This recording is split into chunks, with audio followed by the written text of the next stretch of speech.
গুরুত্বপূর্ণ বিষয়, যেটাকে বর্তমানে প্রায় 94 থেকে 96% মানুষ এড়িয়ে চলছে। 94 থেকে 96% মানুষ যেটার প্রতি একেবারেই খেয়াল খবর রাখে না, যেটার মনে করে একটা সিম্পল সাধারণ বিষয়। তার মধ্যে একটা হচ্ছে লজ্জাশীলতা। যেমন মানুষ অন্যান্য বিষয়গুলির উপরে মনোযোগ দেয় না, গুরুত্ব দেয় না, তার একটা হচ্ছে লজ্জা। লজ্জার প্রতি মানুষের তেমন একটা খুব মনোযোগ বা গুরুত্ব নেই। সম্মানিত উপস্থিতি, মনে রাখবেন, ইসলাম যে এলাকাতে থাকবে, ইসলাম যে মানুষের মধ্যে বিদ্যমান থাকবে, যেই পরিবারের লোক দাবি করবে আমরা ইসলাম মানি, আর যদি তাদের মধ্যে লজ্জা না থাকে, বুঝবেন এদের মধ্যে ইসলাম এখনো ঢুকেনি। যদি কোনো ব্যক্তি বলে আমি ঈমানদার, আর যদি তার কাছে লজ্জাশীলতা না থাকে, লজ্জাবোধ, শরম, হায়া না থাকে, ভাববেন ছেলেটা এখন পূর্ণ মুমিন হতে পারেনি। কারণ লজ্জা আর ঈমান দুটি ওতপ্রোত জড়িত। যেমন এক আঙ্গুলকে আমি আর এক আঙ্গুলের সাথে পেঁচিয়ে দিয়েছি, ঠিক লজ্জা আর ঈমান একটার সাথে আর একটা জড়িত। বিভিন্ন হাদিস দ্বারা বোঝা যায় যে লজ্জা যেখানে আছে, ঈমান সেখানে আছে। লজ্জা যার মধ্যে আছে, ঈমান তার মধ্যে আছে। ঈমান তার মধ্যে আছে, লজ্জা যার মধ্যে আছে। যে ব্যক্তি লাজুকতা অর্জন করে, লজ্জাশীলতা অর্জন করে, সে ঈমানদার। আল্লাহ রাব্বুল আলামিন তিনি কোরআনে কারীমের মধ্যে বলছেন, কুল লিল মুমিনিনা ইয়াগুদ্দু মিন আবসারিহিম ওয়া ইয়াহফাযু ফুরুজাহুম। সূরা নূর আয়াত নম্বর 30। আল্লাহ তাআলা বলছেন, নবী আপনি বলুন, যারা ঈমান এনেছে সেই সব পুরুষদেরকে বলুন, আপনি বলুন সেই সব পুরুষদেরকে যারা ঈমান এনেছে এক আল্লাহর প্রতি, আল্লাহর ক্ষমতার প্রতি, আল্লাহর অস্তিত্বের প্রতি, আল্লাহর হুকুম হাকামের প্রতি যারা ঈমান এনেছে, ঈমান এনেছে তাকদীরের প্রতি, ভাগ্যের ভালো মন্দের প্রতি, ঈমান এনেছে শেষ দিনের প্রতি, ঈমান এনেছে আল্লাহর পক্ষ থেকে যতগুলি বার্তাবাহক দূত, রাসূল, নবীগণ প্রেরিত হয়েছেন সকলের প্রতি, ঈমান এনেছে ফেরেশতাদের প্রতি, ঈমান আনয়ন করেছে তারা সমস্ত আসমানি গ্রন্থাবলীর প্রতি, সেই সব মানুষদেরকে আপনি বলুন ইয়াগুদ্দু মিন আবসারিহিম, তারা যেন তাদের চক্ষুদ্বয়কে নিচু করে রাখে, অবনত রাখে। চোখ নিচু রাখতে হবে। সমস্ত মোমেন পুরুষকে এই কথাই চূড়ান্ত। মোমেন পুরুষ যদি চোখ নিচু রাখে, তার আত্মশুদ্ধি হবে এবং সমাজে বিশৃঙ্খলা অনেকটা কমে যাবে, এক পর্যায়ে বিশৃঙ্খলা মিটে যাবে। ওয়াইহফাযু ফুরুজাহুম, বলুন মোমেন পুরুষদেরকে আপনি যেন তারা তাদের লজ্জাস্থানের হেফাজত করতে করে। লজ্জাস্থানের হেফাজত করা এটা একটা বড় জিম্মেদার আমানত। এই আমানত সবাই রক্ষা করতে পারে না, সব পুরুষ আমানত রক্ষা করতে পারে না। কোনো না কোনো ভাবে যদি কেউ কারো লজ্জাস্থান নষ্ট করার জন্য শয়তান অত পেতে বসে আছে। মোমেন পুরুষকে, যুবকদেরকে তাদের একটা পথ হচ্ছে জেনায় লিপ্ত হবে। এক পর্যায়ে যদি তারা জেনায় লিপ্ত হয়েই যায়, ব্যভিচারে যদি লিপ্ত হয়েই যায়, যদি এরকম কাণ্ড ঘটনা বিদ্যমান হয়েই যায়, ভাববেন আমি শয়তানের অতে পা দিয়েছি, পাতা ফাঁদে আমি পা দিয়েছি। মনে রাখবেন আল্লাহ রাব্বুল আলামিন এই আয়াত বলেছেন। আর একটা কথা, আমরা যারা মনে করি পর্দার বিধান শুধু নারীদের, মোমেনদের পর্দার বিধান নেই, পুরুষদের পর্দার বিধান নেই, পুরুষদের পর্দা বিধান বোরকা পরা নয়, পুরুষদের পর্দার বিধান হচ্ছে চক্ষুদ্বয় নিচু করে চলা। একজন মেয়ে যেমন বিবাহের পূর্বে তার মামাতো ভাই, খালাতো ভাই, ফুফাতো ভাই, চাচাতো ভাই, গ্রাম সম্পর্কের কোনো নানা, গ্রাম সম্পর্কিত কোনো ফুফা, গ্রাম সম্পর্কিত কোনো চাচা, গ্রাম সম্পর্কিত কোনো খালু, গ্রাম সম্পর্কিত কোনো ভাই, ভাতিজা, ভাগ্নে, আর ইত্যাদি ইত্যাদি হোক না কেন, যেগুলি পাতানো সম্পর্ক, রক্তের সম্পর্ক ব্যতীত যেমন একজন নারী বিবাহের পূর্বে দেখা সাক্ষাৎ, কথা বলতে, মौज মাস্তি, আনন্দ করতে পারে না, ঠিক তার বিপরীত পুরুষও তেমন গায়ের মাহারাম, যত যার যার সাথে বিবাহ করা হারাম, সেই সব মানুষ ব্যতীত, সেই সব নারী ব্যতীত একজন পুরুষ তার সম্পর্ক অন্য কারোর সাথে গড়ে তুলতে পারবে না। এর নাম মোমেন পুরুষ। তবে মনে রাখবেন আল্লাহ রাব্বুল আলামিন বলেছেন, আয-যানিয়াতু ওয়াজ-যানি, কোরআনে ব্যভিচারিণী নারীর কথা আগে উল্লেখ করা হয়েছে। যেই নারী ব্যভিচারিণী তার কথা আগে উল্লেখ করা হয়েছে। নারী, আল্লাহ রাব্বুল আলামিনের প্রতিটি কথা উচ্চারণ করার মধ্যে বড় হিকমা রয়েছে, বড় একটা কারণ রয়েছে। কারণ নারীরা, যে যত নারী সংযত, যেই নারী যত পর্দাশীলা, যেই নারী যত গৃহের মধ্যে অবস্থান করবে, সে তত নিজেকে তার সতীত্ব হেফাজত করতে পারবে। যেই নারী যত বেশি নিজের গৃহ, নিজের বাসস্থান ছাড়া অন্যের বাসস্থানে উকি মারবে, ঝুঁকি মারবে, সেই নারী তত বরবাদ এবং নষ্ট হবে। এ কথাই চূড়ান্ত। কাজে আল্লাহ রাব্বুল আলামিন বলছেন, ওয়াকরনা ফি বুয়ুতিকুন্না ওয়ালা তাবাররাজনা তাবাররুজাল জাহিলিয়াতিল উলা। মুমিন পুরুষ, মুমিনা নারী যারা, তারা তাদের গৃহে অবস্থান করবে, বাড়ি ছাড়া কোথাও যাবে না। প্রয়োজনীয় কাজে গেলে পারে তারা জাহিলিয়া জামানার নারীদের মতো সাজসজ্জা বেশভূষণ পরিধান করে যেন বের না হয়। বাড়ির বাইরে গেলে নারীদের বেশভূষ বেড়ে যায়, এ কথাই ঠিক। যে নারী বাড়ির বাইরে যাওয়ার আগে স্বামীর সামনে সাজতে পারে না, নিশ্চয় মেয়ে জেনাকারিনী। নিশ্চয় মেয়ে জেনাকারিনী ওই মেয়ে, যে মেয়ে স্বামীর সামনে সাজতে লজ্জাবোধ করে, ঘৃণা মনে করে, কেমন কেমন আবভাব দেখায়। আর যখন বিয়ের বাড়ি যায়, যখন খালার বাড়ি যায়, যখন খালাতো ভাইয়ের সাথে দেখা করতে যায়, বিয়ে নামক এই নোংরা জঘন্য বর্বর অনুষ্ঠানে যায়, বিদায় নামক নোংরা বর্বর অনুষ্ঠানে যখন কোন নারী যায়, স্কুলের পড়ার নাম দিয়ে, ধোকা দিয়ে সমাজকে যখন স্কুলে পড়ার নাম দিয়ে যায়, আর সেই নারী যখন সেজে কুচে যায়, নিশ্চয় নারী জেনাকারিনী নারী। ওই নারীও জেনাকারিনী নারী, ওই নারীও জেনাকে পছন্দ করে। যেই নারী বাড়ির বাইরে গেলে সেন আতর খুশবু ঢং ঢং দেখে চলে, বাড়ির বাইরে যায়, ওই নারীও জেনাকারিনী। এদের থেকে সমস্ত মোমেন পুরুষকে সাবধান এবং সতর্ক থাকতে হবে। ওই সমস্ত বাবাকে সাবধান সতর্ক থাকতে হবে। বাড়িতে যদি গেট না থাকে, সবসময় নিজেকে বাড়িতে দারোয়ানের মতো পাহারা দিন। গেটের বাইরে স্ত্রী যাবে না, কোনো মেয়ে যাবে না, যেতে পারে না। যদি যায় তাহলে ওই বাবা কাপুরুষ, ওই বাবা কাপুরুষ, ওই বাবা কাপুরুষ, যেই বাবার কথা অমান্য করেই তার মেয়ে অন্যের বাড়ি চলে যায়, বিড়ি বাজার নামে প্রথা চালু করে, নাউযুবিল্লাহি মিন যালিক, গল্প করার নামে, পানি আনার নামে প্রথা চালু করে, যেই স্বামীকে উপেক্ষা করে তার স্ত্রী বাড়ির বাইরে যায়, ওই স্বামীকে জবাব দিয়ে দিতেই হবে। দাইয়ুস কোনদিন জান্নাতে যাবে না, তো যাবে না, দাইয়ুসকে হিসাব দেওয়া লাগবে। বলছিলাম, আজকের যে দিন, আজকের যে দিবস, এটা আমার ব্যক্তিগত নাম বিশ্ব ব্যভিচার দিবস, বিশ্ব ব্যভিচার দিবস, বিশ্ব নোংরা দিবস, আজকের এই 14 ফেব্রুয়ারি। অতএব অসংখ্য, আর আমি অমুসলিমদের কথা বলতে যাচ্ছি না, তাদের লজ্জা কি আর হায়া কি? কারণ ইসলাম যেখানে আছে সেখানে লজ্জা আছে বলেছি প্রথমেই, ইমান যেখানে আছে লজ্জা সেখানে আছে। মুসলিম দাবি করলে আপনাকে লজ্জাবতী হতেই হবে। মুসলিম নারী নিজেকে দাবি করলে লজ্জাবতী হতেই হবে। মুসলিম পুরুষ নিজেকে দাবি করলে লজ্জাশীল হওয়া লাগবে। যেই ছেলে বেশি ভদ করে বকে, যেই ছেলে কার সামনে কোন ভাষায় কথা বলতে হয়, কোথায় কোন জায়গায় কথা বলতে হয়, নির্ঘাত ওই ছেলের লজ্জা নেই। নির্ঘাত ওই মাস্টার ডিগ্রি অর্জন করলেও তার লজ্জা নেই, যে কাউকে সম্মান দিতে জানে না, নিজের প্রেস্টিজ কোন কাজে নষ্ট হয়ে যেতে পারে এমন কাজ থেকে নিজেকে বাঁচাতে পারে না। মাস্টার ডিগ্রি অর্জন করলেও সে মূর্খ, সে এখনো শিক্ষিত হতে পারেনি। ওই মেয়ে যদি স্কুলে চাকরি করে খায় তারপরে অশিক্ষিতা, যে নিজের পেট পিঠ, নিজের অঙ্গ প্রত্যঙ্গকে নিজেকে এখনো আবৃত করতে পারেনি, ঢাকতে পারেনি। সম্মানিত উপস্থিতি, আল্লাহ রাসূল সাল্লাল্লাহু আলাইহি ওয়াসাল্লাম বলছেন, আল্লাহ তাআলা বলছেন, ওয়াকুল্লিল মুমিনাতি ইয়াগুদুনা মিন আবসারিহিন্না ওয়া ইহফাজনা ফুরুজাহুন্না। হে নবী আপনি বলুন, হে মহা সম্মানিত নবী আপনি মুমিনা নারীদেরকে বলুন, ওই সব নারীদেরকে বলুন যারা আল্লাহকে বিশ্বাস করে, যারা নামাজ পড়তে চায়, যারা নামাজ পড়ে আদায় করে, ওই সব মেয়েদেরকে বলুন তারা যেন তাদের চোখকে নিচু রাখে, ওয়া ইহফাজনা ফুরুজাহুন্না, তারা যেন তাদের সতীত্বকে হেফাজত করে। কারণ এটাই তাদের জন্য অধিক পবিত্রতার রাস্তা একজন নারীর, যে নারী সদা সর্বদাই চোখ নিচু করে চলবে। মনে রাখবেন, চোখ নিচু করে চলা, আপনাকে আমি ইন্টেলিজেন্ট ভাষা দিয়ে বুঝাতে চাচ্ছি, আপনাকে আমি ইন্টারন্যাশনাল ভাষা দিয়ে বুঝাতে চাচ্ছি। ওই মেয়ে লজ্জাবতী যে মেয়ে মোবাইলে চোখ নজর দেয় না, যে মেয়ে মোবাইলের নজর ফেরায় না, যে মেয়ে কম্পিউটারে নজর ফেরায় না, ল্যাপটপে নজর ফেরায় না। কারণ এখন আধুনিক জামানাতে বুঝবেন না চোখকে কিভাবে নিচু করতে হয়। চোখ নিচু করা মানে রাস্তায় যখন চলবে কোনো নারী, রাস্তায় যখন চলবে কোনো পুরুষ, সে তার চোখটাকে নিচু করে রাখবে। আগেকার জামানায় বাপেরা স্কুল কলেজে পড়ে শিক্ষা অর্জন করেনি, কিন্তু ছেলেদেরকে যখন ভাষা শিক্ষা দিত তখন বলতো রাস্তাতে চলবে তখন বাম দিক দিয়ে চলবা, রাস্তা যখন পারাপার হবা তখন গাড়ি ছাকড়া দেখে পারাপার হবা, রাস্তা দিয়ে যখন চলবা, চোখ নিচু করে চলবে, বলতো না? এই শিক্ষা আগেকার জামানার কলেজে পড়েনি এমন বাদ দিত, স্কুলে কোনোদিন যায়নি এই শিক্ষা দিত। আর এখন বর্তমান সময়ে মাস্টার ডিগ্রি পাস করার পরে বলছে ছেলে যদি মোবাইল না খায় এরপরে ভাত খাবে না। অযোগ্য বাবা পৃথিবীর মাটিতে বাপ হিসেবে নিজেকে বিবেচিত করায় তার অপরাধ।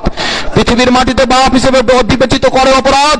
ছেলে সন্তান একটা নষ্ট হলে আবার হবে, একটা যদি সন্তান বরবাদা আমি পুরুষ আরো সন্তান জন্ম দেওয়ার ক্ষমতা রাখি। তোর মতো ছেলেকে বাড়ির আমার বাবার কোন মর্যাদা তোকে আমি দিতে চাই না। অযোগ্য বাবার পরিচয় দিয়ে কোনদিন ভাব পৃথিবীর মাটিতে আল্লাহকে ইবাদত দেখেন না। অযোগ্য বাবা হিসেবে, অযোগ্য মা হিসেবে পৃথিবীতে আখ্যায়িত হইবেন না। আপনাকে আমি সাবধান এবং সতর্ক করছি। লজ্জাবতী নারী ওই নারী যেই নারী মোবাইল থেকে নিজেকে করে মোবাইল দরকার আমার নেই, মোবাইল আমার দরকার নেই। ওই নারী লজ্জাবতী নারী যেই নারী তার দুলা ভাইয়ের সাথে কথা বলে না, না মোবাইলে না সামনে কোন অবস্থাতেই যেই নারী তার দুলা ভাইয়ের সাথে কথা বলে না, ওই নারী পর্দাশীলা নারী। যেই নারী তার চাচাতো ভাইয়ের সাথে বিবাহের পূর্বে কোনো কথা বলে না, ওই নারী পর্দাশীলা নারী। ওই নারী দেখতে কালো হলেও যদি বিয়ে করেন শান্তি পাবেন। আর শান্তিটাই সুখের চাইতে অনেক বড় দামি। শান্তি অনেক বড় দামি সুখের চাইতে। সুখ অর্থ সম্পদ দিয়ে ক্রয় করে পাওয়া যায়। শান্তি আসসালাম মিনাসসালাম, আল্লাহর যেমন শান্তি কামী, আল্লাহ হচ্ছেন নিরাপত্তা দানকারী, শান্তি প্রদানকারী। আসসালাম তিনার নাম হচ্ছে সালাম। তিনি যদি শান্তি না দেয় শান্তি পাওয়া যাবে না। শোনো, ওই রঙবতী রূপবতী মেয়ে যদি চরিত্রহীন হয় তাকে বিয়ে করে শান্তি পাবেন না, পাবেন না তো পাবেন না। গোটা পরিবারটা জাহান্নামের লোক হিসাবে, ইন্ধন হিসাবে বিবেচিত হবে। সাবধান এবং সতর্ক করছি বাপ হিসেবে মনে রাখবেন, আপনার মেয়েকে আপনার জামাতার সাথে কোনোদিন কথা বলতে দিবেন না। আপনার মেয়েকে আপনার ভাতিজার সাথে, ভাজনের সাথে, ভাগ্নের সাথে কখনো আপনি আপনার সারুর ছেলের সাথে কোনোদিন কথা বলতে দিবেন না। কারণ এক একটা দুলাভাই এক একটা ওত পেতে বসে আছে। সুযোগ পেলেই যে শালিকার সাথে জেনা করবে, এর গ্যারান্টি কি? এর গ্যারান্টি কি যে জেনা করবে না? ও সুযোগ পেলে অসংখ্য নজির আছে। একই সাথে দুই স্ত্রীকে নিয়ে বিবাহ করে খাচ্ছে, দুই বোনকে নিয়ে। আপনার এলাকাতেও থাকতে পারে, আপনার আশেপাশেও থাকতে পারে। আল্লাহ বলেছে একই সাথে দুই বোনকে বিয়ে করা হারাম, একই সাথে দুই বোনকে স্ত্রী হিসেবে রাখা হারাম। আর একজন পুরুষ যদি রাখে নিশ্চয় তার ওই অভ্যাসটা ছিল যে বিবাহ করার পরে তার ছেলিকার সাথে কথা বলতো, ছেলিকা তার সাথে হাসি মজা করে দুলা ভাইয়ের সাথে কথা বলতো। অতএব এই সংসার একটা জাহেল সংসার, এই সংসার ধ্বংসের সংসার, এই সংসার আল্লাহর নজরে রহমতের সংসার নয়। বলছিলাম সামনে চলুন, আজকে 14 ফেব্রুয়ারিকে কেন্দ্র করে যে ব্যভিচার দিবস, আরে যদি কোনো মেয়েকে শুনে রাখেন, যদি কোনো মেয়েকে কোনো পুরুষ জোরপূর্বক ভাবে ধর্ষণ করে তার উপরে কেস হয়, আর একজন নারী নিজের নির্দ্বিধায় তার ইজ্জতকে বিলিয়ে দেয়, এর উপরে কোনো কেস হয় না। এই সব মেয়েদেরকে আগে বিচার করা লাগবে সমাজের লোকদের। নিজের একজন পুরুষ তার ইচ্ছা মেটানোর জন্য একজন নারীকে যেমন ধরলে অপরাধ হয়, একজন মেয়ে তেমন যদি কাউকে তার ইজ্জতকে বিলিয়ে দেয় তেমনই তার সে অপরাধী। ওই রকম অপরাধী আরো কত জাহেলিয়াত সমান আছে। উদাহরণস্বরূপ একটা কথা বলি, স্বামীর কাছ থেকে মেয়ে যদি তালাক নেই কোনো জরিমানা হয় না, কোনো তাকে জরিমানা দিতে হয় না। কোন স্ত্রী যদি স্বামীর কাছ থেকে তালাক নেই জরিমানা হয় না। কোন স্বামী যদি তার স্ত্রীকে তালাক দেয় জরিমানা দেয়। অযোগ্য বর্বর জাহেল নিকৃষ্ট সমাজের আইনকে কবর দিব ইনশাআল্লাহ। স্ত্রী তালাক নিলে যেমন জরিমানা হয় না, স্বামীর একটা নোংরা অসভ্য বর্বর নিকৃষ্ট জাতের মেয়েকে যদি তার স্বামী তালাক দেয় সেই পুরুষের উপরে জরিমানা যেমন করা যাবে না, ঠিক তেমনি ওই নারীটা অপরাধী নারী, ওই নারীরও কেস হতে হবে, ওই নারীরও কেসের আইন আনতে হবে। ওই দেশের সরকার, দেশের হোম মিনিস্টার ওই আইন আনুক যে আইন পুরুষের উপরে লাগু করা হয়েছে। জোরপূর্বক ভাবে যদি কোনো নারীকে ধর্ষণ করা হয় যেমন একজন ধর্ষকের বিচার হয়, ঠিক তেমনি একজন নারী যদি 14 ফেব্রুয়ারির নাম করে যদি তার ইজ্জতকে বিলিয়ে দেওয়ার জন্য পার্কে চলে যায়, জঙ্গলে চলে যায়, লোকালয়ে চলে যায়, দিবালোকে চলে যায়, আর ইত্যাদি ইত্যাদি, যেখানে মানুষজন চলাচল করে না সেখানেও চলে যায়, ঘাট নির্দ্বিধায় যেখানে চলে যায়, এইসব নারীর যেমন ইজ্জত বিলাবে এদেরও কেস আনতে হবে। কারণ আমাদের মতো পুরুষ এইসব নারীদেরকে সমাজে আমরা চাই না। কাজেই মনে রাখবেন, নারী জাতি কত খতরনাক জাতি, কত খারাপ জাতি। আল্লাহ নবী মুহাম্মদ রাসূলুল্লাহ সাল্লাল্লাহু আলাইহি সাল্লাম বলেন, ফাত্তাকুদ দুনিয়া ওয়াত্তাকুন নিসা, দুনিয়ার লোভ লালসা থেকে তোমরা নিজেকে বাঁচাও, নিজেকে বাঁচাও নারীর চক্রান্ত থেকে।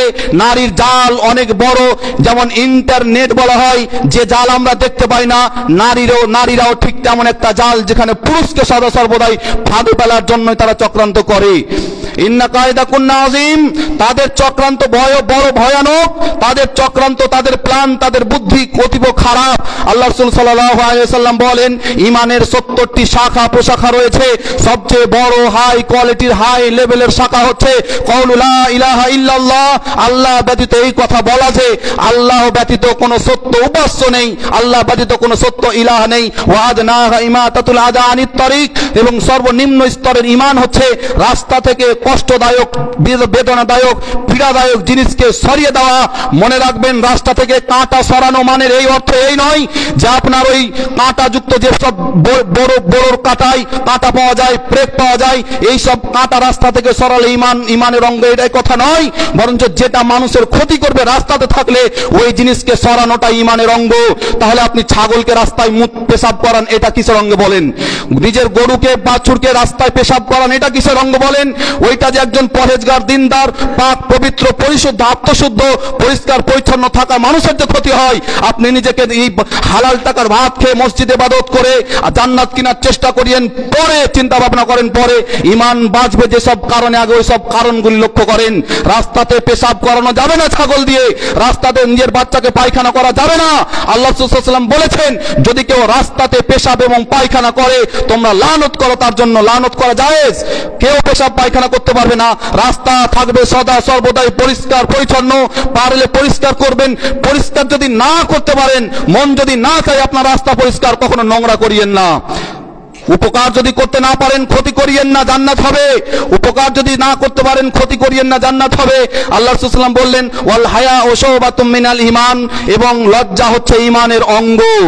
লজ্জা ঈমানের অঙ্গ। ওই সব ছেলের ঈমান নেই যেই সব ছেলে চ্যাটিং করে, মোবাইলে মাধ্যমে চ্যাটিং করে একজন বেগানা নারীর সাথে যোগাযোগ করে আজকে ভ্যালেন্টাইন ডে এই বিশ্ব জেনা দিবস, বিশ্ব ব্যভিচার দিবসে একত্রিত হয়েছে। আজকে সারা পৃথিবীর কোটি কোটি পুরুষ তার ইজ্জতের হেফাজতকে নষ্ট করেছে। অসংখ্য লক্ষ লক্ষ কোটি কোটি নারী আজকে বিশ্ব যে বেহায়া দিবস, বিশ্ব লুচ্চা দিবস, বিশ্ব ব্যভিচার দিবসে অসংখ্য নারী তার এই সতীত্বকে নষ্ট করেছে।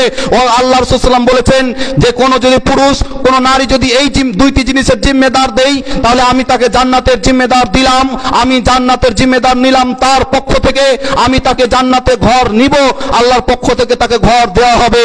তার দুইটি জিনিসের একটি হচ্ছে মুখের যত্ন করা, মুখের হেফাজত করা, মুখ দিয়ে গালিগুলোজ, ফাহেশ, বেফাহেশ কথা, মুখ দিয়ে বাজে নোংরা অশ্লীল কথা বলা বন্ধ করার প্রতিশ্রুতি আপনাকে রাসূলকে দেওয়া লাগবে। আর লজ্জাস্থানের হেফাজত করবে এই নিয়তে যে আমি একজন পুরুষ, আমার জন্য আল্লাহ ভাগ্যে যেই নারী রেখেছে বিবাহিতা নারী, ওই নারী ছাড়া আমার এই ইজ্জতকে ভক্ষণ করতে পারে না। একজন নারীকে ঠিক তেমনই তার বিপরীত জিম্মেদার নিতে হবে। আমার বিবাহিত পুরুষ স্বামী যে হবে, এই লজ্জাস্থান সে ছাড়া, ওই ব্যক্তি ছাড়া, আমার স্বামী ছাড়া, বিবাহিত স্বামী ছাড়া কেউ ভক্ষণ করতে পারবে না। এইরকম জিম্মেদার যদি কোনো নারী দিতে পারে, এইরকম জিম্মেদার যদি কোনো পুরুষ দিতে পারে, আল্লাহর নবী তার জন্য জান্নাতের গ্যারান্টি নিয়েছে। সুবহানাল্লাহ। কিন্তু আজ অসংখ্য নারী তার লজ্জাস্থান নষ্ট করেছে। যারা লজ্জাস্থান নষ্ট করে তার স্বামীকে ধোঁকা দিয়েছে, অসংখ্য পুরুষের নজির আছে এরকম। বাসর রাতে তাদের সম্পর্ক খারাপ। বললাম না খুলে, কিভাবে খারাপ হচ্ছে বোঝা যায়, কিভাবে খারাপ হচ্ছে বোঝা যায়। মেডিকেল টেস্ট করার পরে প্রমাণ পাওয়া গেছে যে একজন নারী বিবাহের পূর্বে প্রায় 10 জন পুরুষের সাথে মিলিত হয়েছে। নাউজুবিল্লাহি মিন যালিক। মেডিকেল টেস্ট করার পরে পরিলক্ষিত হয়েছে যে বিবাহের পূর্বে একজন নারী 5 জন পুরুষের সাথে সঙ্গমে লিপ্ত হয়েছে বলে। নাউজুবিল্লাহি মিন যালিক। কলেজে পড়ার নাম দিয়ে ধোঁকাবাজি করেছেন আপনি বাবজি, আপনার মেয়েকে ওখান থেকে ম্যাট্রিক পাস করার পর স্তব্ধ রাখেন, বন্ধ রাখেন। আজকে সরকার যতগুলি আইন করছে, মুসলিম মেয়েদের বিবাহের বয়স বাড়াচ্ছে, নির্ঘাত এই আইন মুসলিম নারীদের ইজ্জত নষ্ট করার জন্য, নির্ঘাত এই আইন মুসলিম পুরুষদের লজ্জাস্থান নষ্ট করার জন্য, তাদের লজ্জা হায়াকে শেষ করার জন্য, ধ্বংস করার জন্য। অতএব মুসলিম যুবককে জাগতে হবে, মুসলিম যুবককে প্রতিজ্ঞাবদ্ধ হতে হবে। জেল যেতে রাজি আছি তবু রাজি আছি, কিন্তু আমি কখন আমার মেয়েকে বেশি পড়াশোনার নাম করে তার লজ্জাস্থানকে নষ্ট করতে দিব না। এর নাম আমি বাপ। আল্লাহ রাসূল সাল্লাল্লাহু আলাইহি ওয়াসাল্লাম বলেন ইন্নাল হায়া ওয়াল ঈমান কুরনা জামিআন রুফিয়া আহাদুহুমা ওয়া রুফিয়াল আখার রাওয়াহু মুসলিম ওয়া বুখারী। আল্লাহ রাসূল সাল্লাল্লাহু আলাইহি ওয়াসাল্লাম বলেন, নিশ্চয় ঈমান আর লজ্জা এক জায়গাতে বসবাস করে, নিশ্চয় ঈমান এবং লজ্জা এক জায়গাতে থাকে। রুফিয়া আহাদুহুমা ওয়া রুফিয়াল আখার, যদি ঈমান চলে যায় সাথে সাথে লজ্জা চলে যাবে, যদি লজ্জা চলে যায় সাথে সাথে ঈমান চলে যাবে। যদি কোনো ব্যক্তি হায়া শরম নষ্ট হয়ে যায় তার ঈমান নষ্ট হয়ে যাবে। এই কথা বুখারী মুসলিমের হাদিস দ্বারা রাসূল সাল্লাল্লাহু আলাইহি ওয়াসাল্লাম থেকে প্রমাণিত। সম্মানিত উপস্থিতি, আল্লাহ রাসূল সাল্লাল্লাহু আলাইহি ওয়াসাল্লামের হাদিস, একাধিক হাদিস থেকে বোঝা যায় যে ব্যক্তি কথা বলে কম, চিন্তা ভাবনা করে বেশি, বুদ্ধি সাল্লা করে কাজ করে, কথা বলে তাও কম, কাজ বেশি করে। কোন কাজ? যেই কাজ মানবতামুখী কাজ, জনকল্যাণমুখী কাজ, যেই কাজ মানুষকে নষ্ট করে না, সমাজ নষ্ট করে না, বরং সমাজকে সঠিক পথ দেখায়, এইরকম কাজ হলো লজ্জাবতী পুরুষের কাজ। এইরকম কাজ হচ্ছে লজ্জাশীল পুরুষের কাজ। লজ্জা নেই তার, ঈমান নেই তার। আবু হুরায়রা রাদিয়াল্লাহু আনহু বলেন, রাসূলুল্লাহ সাল্লাল্লাহু আলাইহি ওয়াসাল্লাম বলেছেন, আল হায়াউ শুবাতুম মিনাল ঈমান, আল হায়াউ মিনাল ঈমান ওয়াল ঈমানু ফিল জান্নাহ। আল্লাহ রাসূল সাল্লাল্লাহু আলাইহি ওয়াসাল্লাম বলেন, নিশ্চয় লজ্জা হচ্ছে ঈমান, ঈমান হচ্ছে জান্নাত। লজ্জা হচ্ছে ঈমান, ঈমান জান্নাত। অর্থাৎ যার মধ্যে লজ্জা আছে ওর মধ্যে ঈমান আছে, যার মধ্যে ঈমান থাকবে আর ঈমানি অবস্থায় মারা যাবে ও জান্নাতে যাবে। তাহলে লজ্জা কত বড় জিনিস। ওই ছেলের লজ্জা নেই যেই ছেলে মোবাইলে তার খালাতো বোনের সাথে চ্যাটিং মারে, ওই ছেলের লজ্জা নেই যেই ছেলে তার ওই মেয়ের লজ্জা নেই যেই মেয়ে তার গায়ের মাহরাম পুরুষের সাথে কথা বলে বিবাহের পূর্বে। একজন বিবাহিতা নারী স্বামী ব্যতীত দেবরের সাথে কথা বলা না জায়েজ, ভাসুরের সাথে কথা বলা না জায়েজ, সে খালাতো ভাইয়ের সাথে কি করে কথা বলে? অসংখ্য নারী আছে যারা তার স্বামীকে ধোঁকা দিয়ে অন্যকে নিজের ইজ্জত বিলিয়ে দিয়েছে, অতএব এখনো বুঝেনি ইজ্জত কত বড় দামি, ইজ্জত কত বড় দামি। ওই মেয়ের লজ্জা নেই যে মেয়ে এখনো নিজের লজ্জাস্থানের হেফাজত করতে পারেনি। আল্লাহ রাসূল সাল্লাল্লাহু আলাইহি ওয়াসাল্লাম তিনি বলেন যে আল হায়াউ লা ইয়াতি ইল্লা বিখাইর, লজ্জা এমন এক, তখনই সমাজ থেকে, ইমাম মসজিদ থেকে তাড়ানো হয়, সরদার থেকে ওই সরদারকে বরখাস্ত করা হয় যেই সরকার বেহায়া কাজ করে, যেই ইমাম মাদ্রাসার মাওলানা বেহায়া কাজ করে তাকে মাদ্রাসার চাকরি থেকে বরখাস্ত করা হয়। ঠিক তেমনি আল্লাহ জান্নাত থেকে ওই সব মানুষকে বরখাস্ত করবে যারা দুনিয়াতে লজ্জা অর্জন করতে পারেনি। মনে রাখবেন লজ্জা কত বড় জিনিস। আরে যে চোর, যার লজ্জা নেই, সেও লজ্জাবতীকে ভালোবাসে, পছন্দ করে। তাহলে আপনাকে লজ্জা অর্জন করতে কেন এত ইতস্ততা বোধ? কেন আপনার হীনমন্যতা বোধ হচ্ছে? আপনার মন কেন ছোট এত? আপনার মুখের ভাষা এত খারাপ কেন? কেন বলছেন আপনি মুসলিম মানে কুকুরের বাচ্চা? কেন বলছেন মুসলিম মানে জানোয়ারের বাচ্চা? পাবেন না আপনি যা তা ভাষা ব্যবহার করতে। প্রতিটি ভাষার হিসাব হবে। অতএব লজ্জা যার আছে তার ভাষা তত মিষ্টি, যে যত বেশি লজ্জাশীল তার ভাষা তত মিষ্ট। মানুষ তার সাথে সালাম করলে আনন্দ পাবে, মানুষ তার সাথে কথা বলে আনন্দ পাবে, মানুষ তার সাথে 1 মিনিট বসতে শান্তি পাবে। 1টা মিনিট এই লজ্জাশীল মানুষের সময় একটা অন্য ব্যক্তিকে যদি দিয়ে থাকে, তার জন্য সারা পৃথিবীতে যতদিন সে বাঁচবে ইতিহাস হয়ে থাকবে। লজ্জাশীল মানুষ, যে যত বেশি লজ্জাশীল তার সম্মান তত বেশি, যে যত বেশি লজ্জাশীল তার সম্মান তত বেশি। সম্মানিত উপস্থিতি, রাসূল সাল্লাল্লাহু আলাইহি ওয়াসাল্লাম বলেন, মা কানাল ফুহশু ফি শাইইন ইল্লা শানাহু, যদি কোনো বিষয়ের উপরে যদি কোনো ব্যক্তি লজ্জাশীল না হয়, এমন কোন বিষয় সে কাজ করে যে কাজের উপরে তার লজ্জাবোধ ছিল না, ইতস্ততাবোধ ছিল না, হায়া শরম ছিল না, সেই কাজ সম্পূর্ণ হবে না, সেই কাজে মুখ থুবড়ে পড়ে যাবে, সেই কাজে তাকে অপমানিত হতে হবে। বললাম না একটু আগে, ইমাম সাহেব যদি লজ্জাহীন কাজ করে তাকে মুখ থুবড়ে পড়ে যেতে হবে। এটাই লজ্জা কত বড় জিনিস। এরপরে আল্লাহ সাল্লাল্লাহু আলাইহি ওয়াসাল্লাম বলেন, ওয়া মা কানাল হায়াউ ফি শাইইন ইল্লা জানাহু, এবং যদি কোনো ব্যক্তি কোনো কাজ করার আগে যদি লজ্জাশীলতা অর্জন করে তাহলে সে কাজ পূর্ণ পাবে, সম্মানিত হবে সেই ব্যক্তি সম্মানিত। যেই ব্যক্তি লজ্জাশীল, যে ওই ব্যক্তি সম্মানিত নয় যে ব্যক্তির লজ্জা নেই ওই সব ছেলের, যেই সব ছেলে ইমাম মাওলানা সাহেবকে দেখেও ফ্রি ফায়ার খেলে, ওই সব ছেলের লজ্জা নেই। যেই সব ছেলে নিজের বাবা মাকে সম্মান করতে জানে না, ওই সব ছেলের লজ্জা নেই। যেই সব ছেলে এখনো রাত জেগে মোবাইল দেখে নিজেকে নষ্ট করে দিচ্ছে। ওই সব ছেলের লজ্জা নেই যারা ফজর থেকে নিয়ে আসা পর্যন্ত শুধু মোবাইল আর মোবাইল, মোবাইলে ওই সব জিনিস দেখে, মোবাইলে ওই সব জিনিস করে, যেই সব জিনিস করে তার ঈমান নষ্ট হয়, ওই সব মানুষের লজ্জা নেই। মনে রাখবেন যুবক, তোমাকে গরুর মাংস খেলেই যে ঈমানদারি দাবি করতে হবে, কে বলেছে ঈমানদার তুমি? আরে গরুর মাংস সারা ভারতে বন্ধ করে দিক না কেন, আমাদের আপত্তি আসে যায় না। কিন্তু সবচেয়ে বড় কঠিন বিষয় হলো যদি আপনি লজ্জা হারিয়ে ফেলেন, ঈমান হারিয়ে যাবে। লজ্জা যদি আপনার চলে যায়, ঈমান থাকবে না। বলছিলাম আজকের দিনকে লাথি মারুন, আজকের এই বেহায়া বেশ্যা দিবসকে, বিশ্ব বেহায়া বিশ্ব দিবস, বেশ্যা দিবসকে আপনাকে লাথি মারতে হবে, সমাজের মানুষকে বোঝাতে হবে। আজকে আপনার আমার উদাহরণ দিয়ে বলি, তাহলে একটু আপনার গায়ে লাগুক, একটু ভালো লাগবে। আমি ইমাম সাহেব হওয়ার পরে যদি আপনার চোখের সামনে আপনার ওই সুন্দরী মেয়েটার হাতটা ধরে আনি, কেমন লাগবে বলেন? খারাপ লাগবে না? আমাকে তখন খুব খারাপ চোখে দেখবেন। আর আপনার ওই সাধুর ছেলে যে আপনার মেয়েকে হাত ধরে পার্কে নিয়ে জেনা করছে, এটা খারাপ লাগে না? আপনি নিজেই খারাপ, তাই খারাপকে খারাপ বুঝতে পারেননি। আপনি নিজে খারাপ, আমি করলে দোষ, আপনার সারুর ছেলে করলে ভালো। অপরাধ সবার জন্যই। পাপ আর গুনাহ ইমাম বলেও কোনো জায়গা নেই, পাপ আর গুনাহ সর্দার বলে কোনো জায়গা নেই, পাপ আর গুনাহ যুবক যুবতী বলে কোনো জায়গা নেই। যার বুদ্ধি শুরু হয়ে গেছে, তার গুনাহের কলম, নেকির কলম লিখতে শুরু হয়ে গেছে। যে যুবতী হয়ে গেছে, যুবক হয়ে গেছে, তার উপরে কলম চলতে আরম্ভ করেছে।